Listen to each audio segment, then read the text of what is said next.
I never imagined I'd be in this situation, but here I am. My name is Maria, 42F, and I've been estranged from my daughter Audrey, 24F, for the past 6 years. The story of how we got here is long and complicated, filled with misunderstandings, hurt, and regret. Audrey was born when I was just 18. Her father, Aaron, 45M, and I were high school sweethearts. We thought we were ready for the responsibility of parenthood, but looking back, we were just kids ourselves. Despite the challenges, I threw myself into motherhood. I put my dreams of college on hold and worked part-time jobs to make ends meet while Aaron finished his degree. For the first few years, we were happy. Aaron got a good job after graduation, and I was able to stay home with Audrey. But as time went on, the cracks in our relationship started to show. Aaron became distant, working late hours and spending weekends with his friends. I felt isolated and overwhelmed, struggling to care for a toddler on my own. When Audrey was 5, I discovered Aaron had been having an affair with a coworker, Dakota, 40F. The betrayal was devastating. We tried counseling, but the trust was broken. After months of fighting and tears, we decided to divorce when Audrey was 7. The divorce was messy. Aaron fought for full custody, claiming I was unfit because I didn't have a college degree or a full-time job. I was furious. I had put my life on hold to raise our daughter while he built his career. In the end, we got joint custody, but the battle left deep scars. As Audrey grew older, things got more complicated. Aaron had married Dakota and they had a son together. Audrey would come home from her weekends with them talking about their big house, family vacations, and all the things her dad could provide that I couldn't. I tried not to let it bother me, but it was hard. To make matters worse, Aaron seemed to go out of his way to undermine me. He'd schedule fun activities during my custody time, making me the bad guy when I insisted Audrey stay with me. He'd buy her expensive gifts right before she came to my house, making my modest presence seem inadequate. Despite this, Audrey and I remained close through her early teens. We had our traditions, Friday night movies, Saturday morning pancakes, long talks about her dreams and fears. But as she entered high school, things began to change. Audrey started to pull away. She became moody and distant, spending more time on her phone than talking to me. When she was 16, I found out she had been skipping school. We had a huge fight about it, and she stormed out, calling her dad to pick her up. That was the beginning of the end. Audrey started spending more and more time at Aaron's house. She'd make excuses not to come for her scheduled visits with me. When she did come, she was sullen and argumentative. The final blow came when Audrey was 18. She announced she was moving in with Aaron and Dakota permanently. She said she needed space from me, that I was too controlling and didn't understand her. I was heartbroken. I tried to talk to her, to explain my side of things, but she wouldn't listen. For 6 years, I've tried to reach out. I've sent birthday cards, Christmas gifts, and countless text messages. I've left voicemails on holidays and random weekdays, just trying to maintain some connection. But Audrey remained silent. I've watched from afar as Audrey's life unfolded. I saw Facebook posts about her college graduation, her first job at a marketing firm, and the beginning of her relationship with her longtime boyfriend, Tyler, 26M. Each milestone was a bittersweet reminder of what I was missing. During these years, my own life changed too. 4 years ago, I met David, 46M. He was kind, patient, and understanding of my complicated family situation. We got married 2 years ago, and I became stepmom to his daughter, Darcy, 22F. Darcy and I connected from the start. She was sweet and open-hearted, eager to welcome me into her life. Over time, she became the daughter I had lost when Audrey left. We shared inside jokes, went shopping together, and had long talks over cups of tea. Darcy called me mom and introduced me to her friends as her mother, not her stepmother. Last week, out of the blue, I received a text from Audrey. My heart raced as I opened it, hoping for reconciliation. Instead, what I read left me feeling cold and angry. Audrey was asking for my grandmother's ring, a family heirloom that had been passed down for generations. She said she and Tyler were getting engaged, and she wanted to use it as her engagement ring. The ring in question is incredibly special to me. It belonged to my grandmother, who raised me after my parents died in a car accident when I was 8. My grandmother was my rock, the person who taught me about strength and resilience. She gave me the ring on her deathbed when I was 25, making me promise to keep it in the family and pass it on to someone who truly deserved it. For years, I had dreamed of giving the ring to Audrey when she got engaged. I imagined the moment, tears, hugs, the sharing of family stories. But that was before our estrangement. 3 years ago, when I realized Audrey might never come back into my life, I made a difficult decision. I gave the ring to Darcy when she got engaged to her longtime boyfriend, Mike. Darcy understood its significance and promised to treasure it. Seeing her face light up when I presented it to her made me feel like I had honored my grandmother's wishes. Now, faced with Audrey's sudden demand, I don't know what to do. Part of me wants to tell her about Darcy, to explain why I can't give her the ring. Another part of me is angry that she thinks she can waltz back into my life and claim a family heirloom after years of silence. I spent hours drafting a response, trying to find the right words. In the end, I simply wrote, "I'm sorry, Audrey, but I no longer have the ring. I hope you and Tyler are happy together." I hit send and waited, my stomach in knots. Audrey's response came quickly and it was explosive. She accused me of being selfish, of punishing her for choosing to live with her father. She demanded to know what happened to the ring, saying it was her birthright. I didn't respond. I couldn't find the words to explain everything, the years of pain, the difficult decisions, the new family I've built. Instead, I turned off my phone and cried, mourning the relationship I once had with my daughter and wondering if there's any hope of salvaging it now. As I sit here writing this, I'm torn between my past and my present, between the daughter I lost and the one I've gained. I love both Audrey and Darcy, but in such different ways. Audrey is my flesh and blood, the baby I carried and raised for 18 years. But Darcy is the one who's been there for me for the past 4 years, who's shown me love and respect when I needed it most.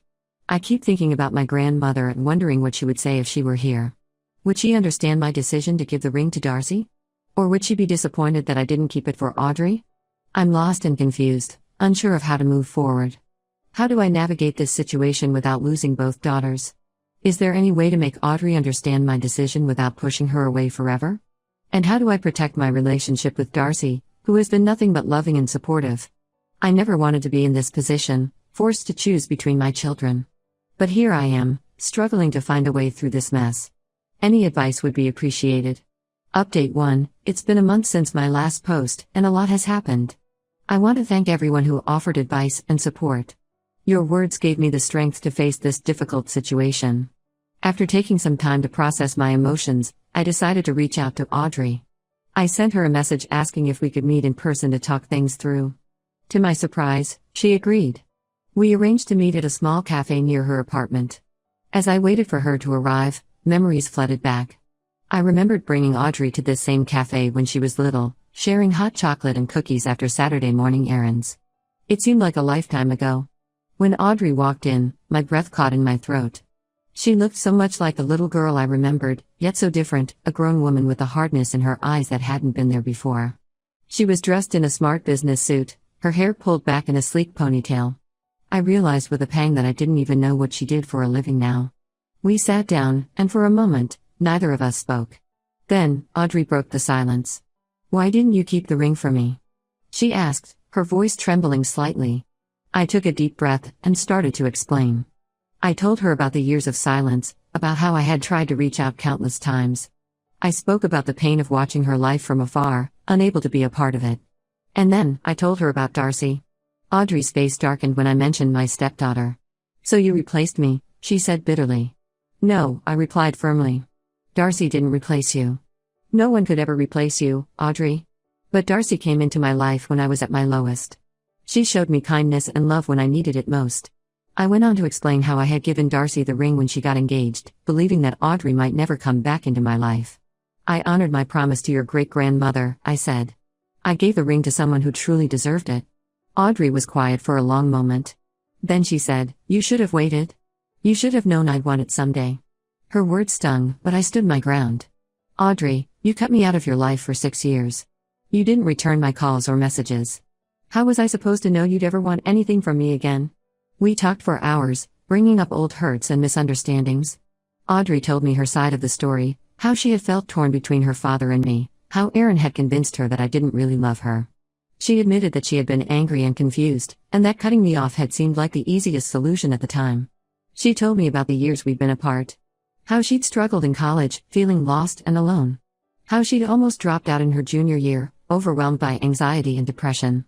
She admitted that there had been many times she'd wanted to call me, but pride and fear held her back. I listened, my heart breaking all over again.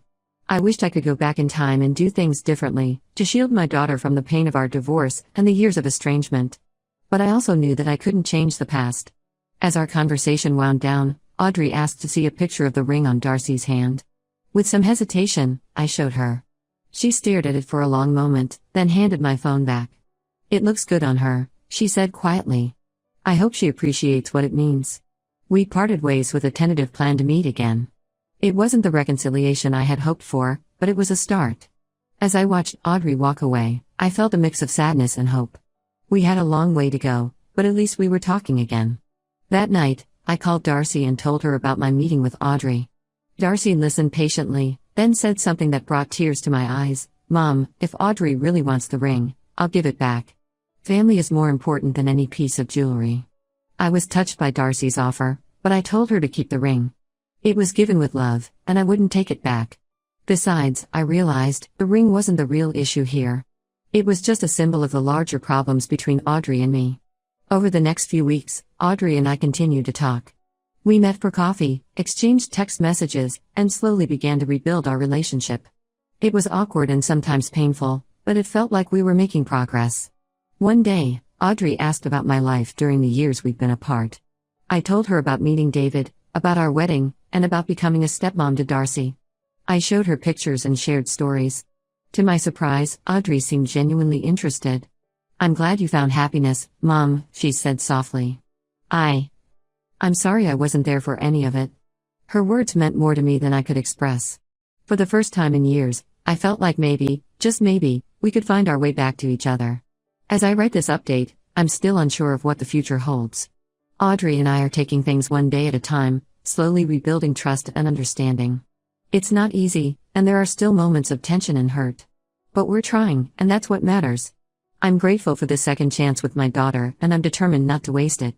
At the same time, I'm committed to nurturing my relationship with Darcy, who has been such a source of joy and support in my life. I don't know if our family will ever be what I once imagined, but I'm hopeful that we can create something new, something that includes all of us, with all our complications and imperfections. It's a work in progress, but for the first time in a long time, I feel like we're moving in the right direction. Update 2. It's been 3 months since my last update, and I'm still processing everything that's happened. Audrey and I have been meeting regularly, trying to rebuild our relationship. It's been challenging, with many difficult conversations and painful memories brought to light. During one of our meetings, Audrey confessed that her sudden interest in the ring wasn't just about her engagement. She revealed that Aaron, her father, had been pushing her to get the ring. He had told her it was her birthright and that I was wrong to keep it from her. I was angry to learn that Aaron was still trying to manipulate our daughter, but I kept my cool and focused on Audrey. We talked about Aaron's influence on her life, and Audrey admitted that she had started to see some of his manipulative behaviors. She told me about times when he had twisted her words or used guilt to get her to do what he wanted. It was a painful conversation, but I think it was an important step for Audrey in understanding the dynamics of our family. Audrey shared a particularly difficult memory from when she was 19. She had been struggling in college and had called Aaron for advice. Instead of offering support, he had berated her for not trying hard enough, comparing her unfavorably to her stepbrother. Audrey said she had cried herself to sleep that night, wishing she could call me but feeling too ashamed and stubborn to do so. As Audrey opened up more, I began to understand the depth of the pain and confusion she had been carrying all these years. It broke my heart to think of her struggling alone, believing she couldn't turn to either of her parents for support. We also talked about her relationship with Tyler. Audrey admitted that part of her rush to get engaged was because of pressure from Aaron. He had been pushing her to settle down, saying she wasn't getting any younger. I reassured Audrey that she didn't need to rush into marriage just because her father thought she should. As for Darcy, she's been incredibly supportive throughout this process. She even offered to meet Audrey, saying she wanted to get to know her stepsister. Audrey was hesitant at first, but eventually agreed. Their meeting was awkward but civil. Darcy, true to her nature, was kind and welcoming. She brought a small gift for Audrey, a framed photo she had found of Audrey and me from years ago. Audrey was visibly touched by the gesture.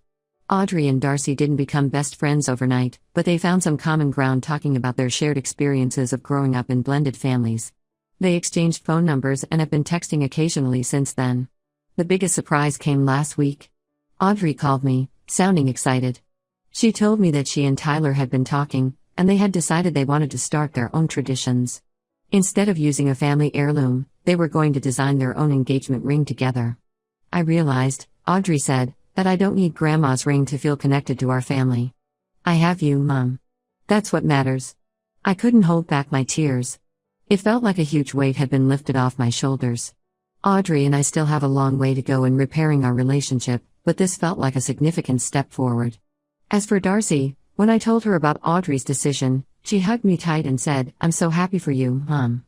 And for Audrey too. Family is about more than blood or rings.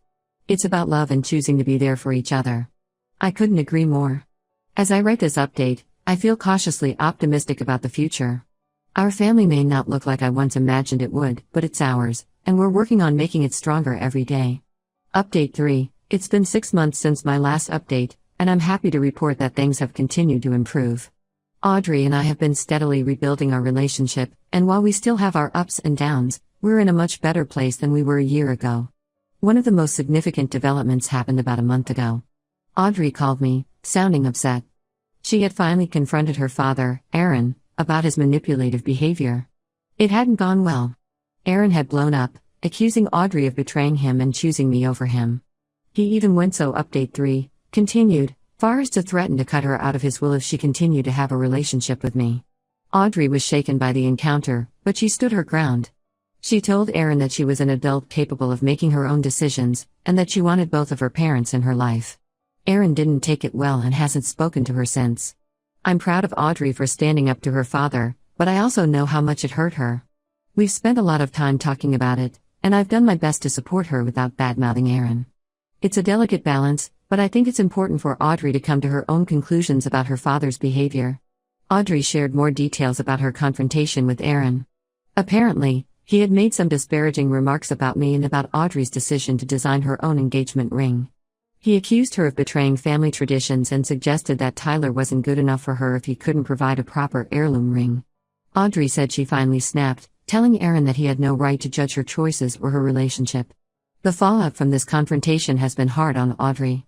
She's been seeing a therapist to work through her feelings about her father and our family history. I'm glad she's getting professional help to process everything. On a happier note, Audrey and Tyler's engagement party was last weekend. To my surprise and joy, Audrey asked if Darcy could come.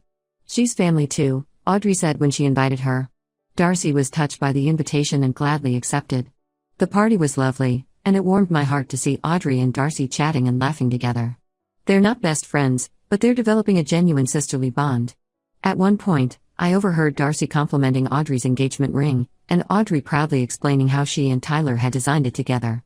The ring they created is beautiful, a unique design that incorporates both of their birthstones. Audrey told me that designing it together had been a wonderful experience for her and Tyler. They had spent hours discussing what they wanted the ring to symbolize, and the final product truly reflected their relationship. As for me, I feel like I'm finally able to breathe easier. The weight of the estrangement that I've carried for so long is lifting. I know we still have work to do, but I'm no longer afraid of losing my daughter again. Audrey and I have started a new tradition of having dinner together every Sunday. Sometimes Darcy joins us, sometimes it's just the two of us. We're slowly rebuilding our bond, sharing stories about our lives and making new memories. Last Sunday, Audrey brought over some old photo albums she had found at Aaron's house. We spent hours looking through them, laughing at old hairstyles and reminiscing about family vacations. It was bittersweet, but it felt good to revisit those memories together. I've learned so much through this experience. About forgiveness, about the importance of communication, and about the true meaning of family. It's not always easy, and it's rarely perfect, but it's ours. And I wouldn't have it any other way. Audrey and Tyler's wedding is set for next spring. Audrey has asked both Darcy and me to help her with the planning. It feels surreal to be involved in this part of her life after missing so much, but I'm incredibly grateful for the opportunity. As I end this update, I want to thank everyone who has followed our story and offered support. Your kindness and advice have been a source of strength for me throughout this journey. To anyone out there struggling with family estrangement, I want to say, don't give up hope. It's never too late to try to heal old wounds and build new bridges. Our story isn't over. We still have challenges to face and hurts to heal. But we're facing them together now, and that makes all the difference.